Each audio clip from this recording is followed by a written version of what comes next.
8 ak daanaka le 11 passé ñu gis des discours un peu contradictoires si on peut le dire ainsi est-ce que jamono ji le duo Diomaye Sonko Diomaye n'est-il pas devenu une sorte de dualité entre les deux hommes de l'État? Oui, je crois que relation bi nga xamante ne moom mooy lié kii di président de la République Bassirou Diomaye Faye ak le premier ministre Ousmane Sonko dafa am ay pàcc. dafa am plusieurs casquettes yoo xamante ni dafay nekk ci seeni ndodd. benn mooy président Bassirou Diomaye Faye c'est le président de la République de tous les Sénégalais. Exact. Mais avant d'être le président de la République dafa am ci parti bu mu nekk milité fa pendant plusieurs années. Exact. bi nga xamante ni doon na président mu ne dafa bëgg a nekk au-dessus de la mêlée. mu démissionné ci ndomba tànk yi ñu ko joxoon ci biir parti boobu. waaye démissionné wul ci parti bi donc il reste militant. kon mën nañ ne à la fois il est président de la République il est militant de PASTEF. ki nga xamante ne mooy Ousmane Sonko à la fois il est premier ministre de la République et il est le président du parti PASTEF bi nga xamante ne le président de la République militant am la donc. leader de son leader. Très bien kon ci république bi. xëy na président Bassirou Diomaye Faye de manière formelle moom mooy kilifa gi. donc ci politique. Ousmane Sonko mooy kilifa gi. léegi nag temps bu ci nekk bu ñu ciy wax. faaw am kilifteef bu ci feeñ. Exact. bu dee dans la République Ousmane Sonko est clair et net et précis. c'est-à-dire président de la République mooy kilifa gi. moom la ñëpp nangu parce que moom la Sénégalais yi fal ginnaaw ba ko Ousmane Sonko joxoñee. donc lu jëm ci république boobu au-delà même de la personne de Bassirou Diomaye Faye. Ousmane Sonko leeral la ne Sénégal laay liggéeyal. liggéeyaluma président Diomaye d'autant plus que président Diomaye ci boppam. Sénégal lay liggéeyal. kon loolu c'est une réalité. maintenant ci pàcc woowu gis nañ ni amul benn jafe-jafe.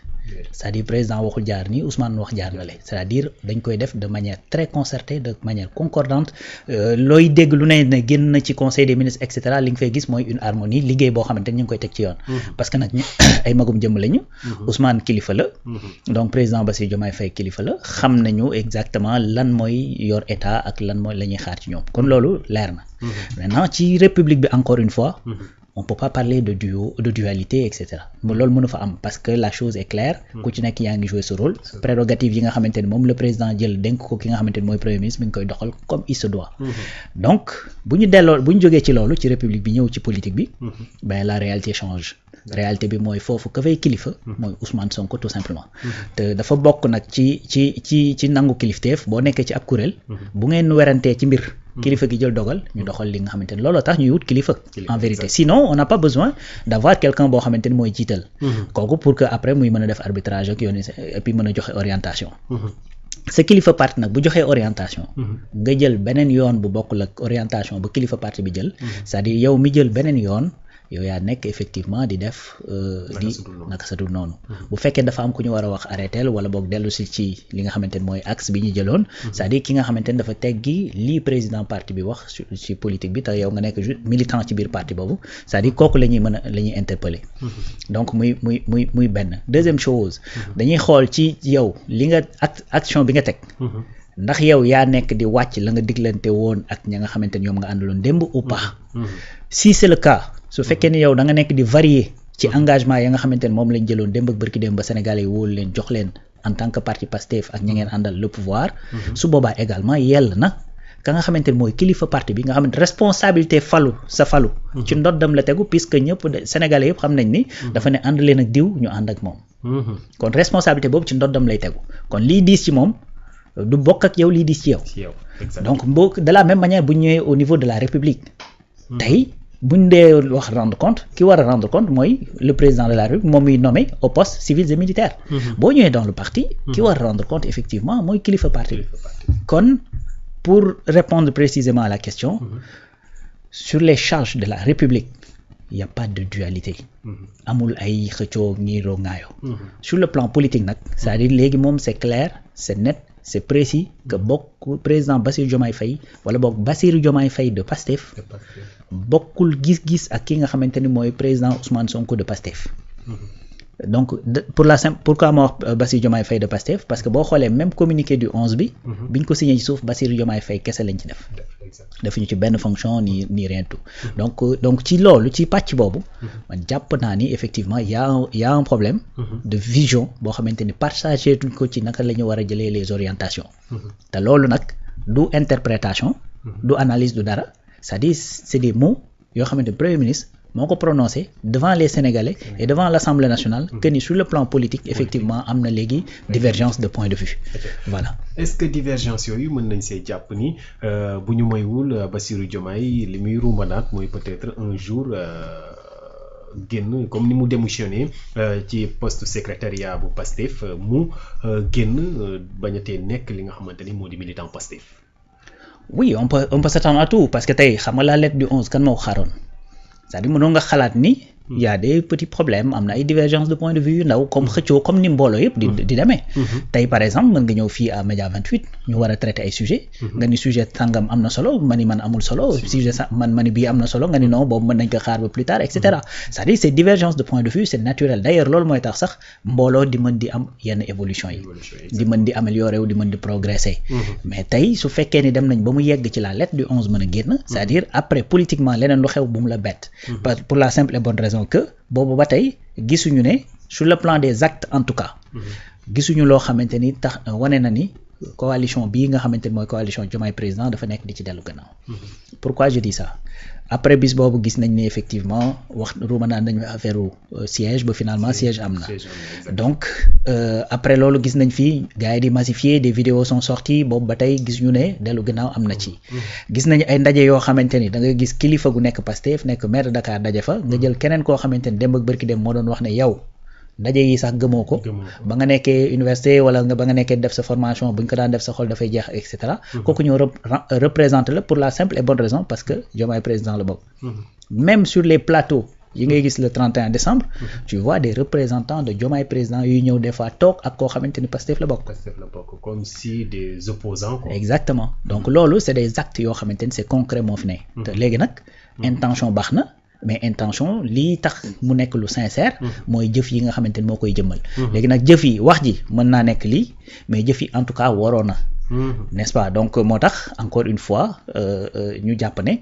tey bis bu ñu demoon ba loolu am c'est-à-dire du ñu bett man nag souhaité wu ma ko digaluwu ma ko président Bassirou Diomaye Faye parce que jàpp naa ni c'est pas la bonne voie à suivre pour la simple et bonne raison que boo ko defee c'est-à-dire politiquement maanaam c'est-à-dire da ngay suicider wu sur le plan politique. Sur le plan politique. Donc si on le suivrait c'est logique moom mooy que Diomaye si toutefois muy filer vers à une autre participation pour la prochaine présidentielle il se tue politiquement. Mais oui parce que xam nga lu tax c'est-à-dire remarque bien Sénégal. maanaam politicien boo xamante ne amul constance. Sénégalais mën nañoo kii lépp nag. mën nga ne non oui sénégalais waxam ni et cetera. mais seetlu li ma la wax. politicien boo xamante ni nii lay def dafa sinueux. généralement sénégalais yi buñ la wanee ginnaaw duñ dellusiwaat ci yow. beneen affaire mooy politicien boo xamante ne day def reniement. gis nga Ablaye Wade. bokk na ci li ko gën a indil jafe-jafe. mooy jàpp waxam ji ni moo waxoon waxeet def ko sax way. donc ñu dem te pourtant ba mu koy wax da ko wax sur un ton taquin mais dafa dem ba finalement da koo porter préjudice parce que xam lan la ci sénégalais yi jàpp mooy que ni waa ji lu mu la wax mën na cee dellu gannaaw te loolu nag c'est-à-dire boo ko jëmmalee dafay nduru mot boo xamante ni man généralement du ma ko bëgg di utiliser te de plus en plus effectivement da ngay gis ne orientation yi ñu jël bu ñu demee ba ci cappaandaw ga loolu lay doon mooy tout simplement Sénégal bëggul kuy wor c'est-à-dire loolu mooy li nga xamante ne mooy li am léegi nag loolu boo ko jëlee dajale loolu yëpp mais en vérité bëgg ci dolli yow tey bu fekkee da nga génn Pastef génn coalition bi nga xamante ne moom nga bokkoon bersa langue c'est-à-dire boo génnee une minorité ngay génnaale boo bëggee gagner il faut nga nekk majoritaire ñan ngay àndal parce que Pastef mënatoo ànd ak ñoom ay alliés Pastef mënatoo ànd ak ñoom ñan nga mën a àndal APR. mais dans les alliés de Pastef am na ñi nga xamante ni xam nga tey jii allié Pastef première moom mooy les membres de la coalition Diomaye. ñoom lañ mën a jàpp. tey bu demee tënkook peut-être wala berook ñi nga xamante ni ñoom ñoo di coalition Diomaye mën nañ jàpp que ni xëy na il a bien fait ses calculs yaakaar na ni calcul bi moom bu ànd ak Abdourahmane ànd ak ki nga xamante ni moo di Mimi ànd ak ñeneen ñi ci biir xëy na ça peut lui donner un poids électoral ba nga xamante ni il peut espérer toutefois de gagner la présidentielle. déjà dans la coalition. xam nga ni yow am na au moins 15 tours yoo xamante mën nga leen a lim nii. 15 tours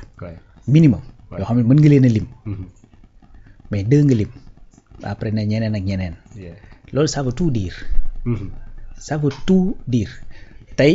Mimi ak Abdourahmane mënuñu def la majorité de la coalition Diomaye c'est tout simplement impossible ñeneen ñi nga xamante ni ñoo ngi wax ñeneen ak ñeneen c'est-à-dire ñooñu ñu ci ëpp ci ñoom bi nga xamante ni Pastef dafa dem ak drapeau boppam ci législative fan lañ nekkoon mais du côté de Pastef tout en sachant que ni ñu ci ëpp bokk xëy na peut-être benn Moussa Diop moo ci génn te maître Moussa Diop xëy na bu fekkoon ni am na loo xamante ni da koy peser sur le plan politique mais bu ko Pastef yóbbaalewul mu demal boppam te boobaa peut-être mën na am dara bien que après am na yoo xamante ni da ko arrivé ci au sein de sa ci mouvement ci boppam par contre tey bu fekkee ni Mimi dafa bëgg a massifier et c'est ce qui est en train de se passer Diomaye président bu bëggee massifier mënta dem ci alliés yi nga xamante ni ñoo ànd ak Pastef dem législative donc li ngay mën a dem mooy dem ci ña nga xamante ni as néew ñoo mën a génn ci coalition boobu muy Diomaye président ànd kook ñoo xamante ni nekkuñu woon ci coalition boobu te ñi nekkuloon ci coalition boobu mënta génn ñii ma lay lim PDS Khalifa Sall APR et cetera donc yow tu imagines que par exemple Diomaye Faye mi nekkoon secrétaire général de Pastef nga xamante ni moo dañuy wax ne moo structuré Pastef donc lu bari ci ay textes ak règles ya fa nekk et cetera moo ko instauré c'est-à-dire mën naa rëññee ci ay règles yooyu règle bii par exemple mooy du ñu ànd ak koo xamante ne ay loxoom dafa taq pour gouverner mooy également APR bi fi nekkoon lépp loo xamante ni baaxul ci réew mi te ñu nekk actuellement di dund les conséquences ñoom ñoo ko fi def la dette cachée c'est le bilan de qui de l'APR les 80 morts et cetera c'est le bilan de qui ñoom la du ñoom loolu justice moo koy wax mais c'est sous leur magistère les tortures et cetera yu demee noonu emprisonnement arbitraire et tout ça léegi yow après ñooñu sañ nga rek xalaat rapproché ñoom ba di ko def c'est-à-dire boo ko defee les Sénégalais vont tout simplement dañ lay faire subir les conséquences politiques voilà une peut-être des dernières questions sur ce point yaa ngi wax sànq si say njëlbeenu kàddu que ni ki nga xamante ni moom moo di le président de la République et le premier ministre waroowuñ ci wàllum république mais bu ñu sukkandikoo ci li nga xamante ni moo di le discours du président le discours à la nation du président ba mu naan dara du ko taxa féewale sénégalais yi dara amul lenn la nga xamante ni dina tax mu wàcc ci la mu giñaloon sénégalais yi et cetera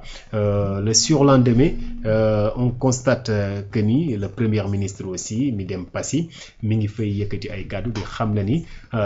daanaka benn wax ju woroog li nga xamante ni mooy la njiitub réew mi di wax muy xam na ni fii ci réew mi képp ku ñu ne Cour des comptes am na lu muy sikki sàkk ci yow dinañ dem saytu naka la fa demee yu ni mel mu mel ni ñoom ñaar kii dafay jouer pour la paix kii mais voilà je ne sais pas si vous jouez avec la paix ou pas mais li mënti am ba mënti am mooy képp ku ñu tudd ci ab mbir ñu war kaa saytu dañ kaa war a saytu. waaw mel ni seen gis-gis foofu waroon na ci li nga xamante ni moo di république bi. waaw première chose. mooy bu fekkee ni dafa am objectif boo xamante ni dafa am ku koy poursuivre ngir dépeindre Ousmane Sonko comme nitu fitna. c'est-à-dire loolu c'est peine perdue.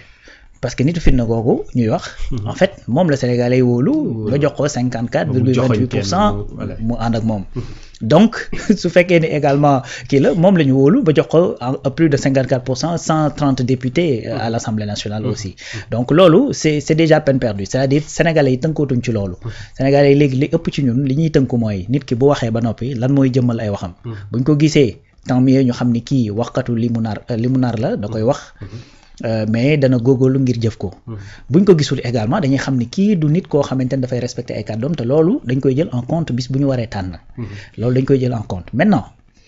kon su fekkee ni loolu dafa am objectif bu ñu ci poursuivre man je pense que c'est peine perdue muy benn deuxième chose mooy ci wax jooju su fekkee dafa am koo xamante ne daf cee am woroo bi bu fekkee dafa am diggante président Bassirou Diomaye Faye ak Ousmane Sonko su fekkee dafa am woroo après man la question que je me pose mooy ci ñoom ñaar kan moo ci war ak boppam parce que le véritable problème c'est pas que ñoom ñaar ñoo am divergence de point de vue le véritable problème mooy que ni ñoom ñaar kenn ku ci nekk am divergence ak li nga diggoon Sénégalais yi c'est ça le véritable problème en vérité léegi nag tey man damay poser wu la question premièrement man su ma jàkkaarloon ak président de la République dinaa ne ko mais réew mi kan moo fi nekk di dox ci loo xamante ni féewale Sénégalais yi la man question boobu ça m'intéresse voilà ci ñi nga xamante ne am nañ cette capacité xëy na peut-être ñun ñooy njort rek puisque y a un problème politique bu am ci digganteem xëy na peut-être dafay jàpp ne am na d'autres personnes yoo xamante ne ñi ngi ci biir réew mi ñoo xamante ne seen discours yëpp mooy féewalee réew mi te loolu danaa ci jóg te même loolu c'est-à-dire parfois des questions se posent parce que da ngay gis des fois nit génn wax benn déclaration boo xamante ne te ce qui est bizarre mooy discours boobu dañ ko doon wax bi fi Macky Sall nekkee ku far ak Macky Sall lu mu mënti wax dara du la ci fekk ku faral ak moom lu mu wax lu toll ni tarafatal ay ñu jël sa kaw mais actuellement dañoo nekk di gis loolu ñoo xamante ne dañuy wax lu mel ni xar-xaru locc mais comme dañuy gis ne dafa am côté bu ñu féetee dañuy gis ne dara du leen arrivé wala bu leen di arrivé itam souvent ma joxe l'exemple ma ni Fatou Kiné Cissé 2 ans lañ ko dóor dont 1 an ferme Bougar ñu dóor ko un mois alors que Bougar li mu wax li Fatou Kiné wax gënu ko garaaw donc ci point boobu pour dire tout simplement que ñoom ñaar sénégalais bu ñu toogee xool ku ci nekk wax dañuy xool ci seen i wax non pas ñoom ñaar seen wax am na waroo ci seen biir mais kan moo ci waroo ak exigence yi ñu jëloon ak sénégalais yi te jàpp naa ne exigence yi ñu jëloon ak sénégalais yi maanaam bale bi nga xamante ne moom le président Bassirou Diomaye Faye yoroon c'est-à-dire la question mooy pour lan na taxoon mu yor ko. En 30 secondes, wow. Est-ce que vous trouvez le sens de réconciliation du président Diomaye? Exactement, ci foofu laa bëgg a jëm parce que tey xam nga su fekkee ni bale bi da nga ko yoroon pour bale lan nga bëggoon a bale c'est-à-dire mooy ni ñuy caxa-caxatee réew mi ak ñi nga xamante ne dañoo nekk ci ay position mën a jàpp doomu jàmbur tëj ko tranquille dem tëddi nelaw sans problème alors que kooku deful dara et puis également justice bi nga xamante ne war nañ ko defar et tout ça c'était ça le sens bale bi est-ce que léegi bale li nga xamante ne dafa yàqu mais booy bale li yàqu mais ka ngay bale mais mënta am lu ko neex réew mi ñëpp mën ñoo àndandoo am lu leen neex ci réew mi président Bassirou Diomaye Faye 54,28% ñoo ko fal les 46% xëy na àndu ñoo moom am na ci biir ñoo xamante ne sax bëgguñu ko laay wax am na ci ñoo xamante ne du question bëgg ak ñàkk bëgg mais tout simplement dañoo jàpp ne du woon ki nga xamante ne moo mën a régler seen ay l'homme qu'il fallait n'est-ce pas donc ñëpp mën ñoo àndandoo d'accord ci une chose ça c'est pas possible te ki nga xamante ne da ngay jël ay sanctions di ko teg ci kawam fii da ngay gis nit koo xamante ne day def njombe nit ñi teg ci seen bët xam ni moo def njombe nga wax mun la defuma xam nga donc beneen mbir la loolu beneen mbir la c'est-à-dire tey tu peux pas effectivement remettre réew mi président bi muy wax naan li ngeen di gis nii mooy plat bi ngeen commandé daa wexxat lan moo taxoon muy wax wexxat boobu c'était quoi le sens c'était le jubbanti là mais c'était le jubbanti parce que jub yaa koy def jubal yaa koy def mais jubbanti keneen nga koy def te keneen ki nga koy def boo ñëwee ba war koo jubbanti ça veut dire que moom ci boppam soit il est conscient soit il est inconscient mais nekk na ci loo xamante nekkul donc kooku du forcément dafay accueillir jubbanti boobu avec ses aises donc loolu nag su fekkee dafa am forcément dina am ñoo xamante ne danañ am lu leen naqari mais est-ce que au nom de ñooñu am lu leen naqari da nga war ne effectivement il faut que ma réconcilier le pays et puis da ngay réconcilier le pays c'est-à-dire tu vas réconcilier qui avec qui avec qui kan ak kan ñoo jote vouloir solutionner quelque chose alors qu'il n'y avait pas de problème mais il y a pas de problème parce que là très sincèrement résumé nga ko xam nga donc aujourd'hui bu fekkee da ngaa bëgg a jubóole tey bu fekkee da nga ne ñi nga xamante ne dañoo ñàkk seeni doom laa bëgg a jubóole ak ñi nga xamante ne ñoo leen xañ seen doom yi yow da nga xam ki leen xañ seen doom xamaguñ ko nga identifier ko ne diw la bu fekkee da nga ne non ki ñu torturé dama ko bëgg a jubóole ki ko torturé mais il faut d'abord nga xam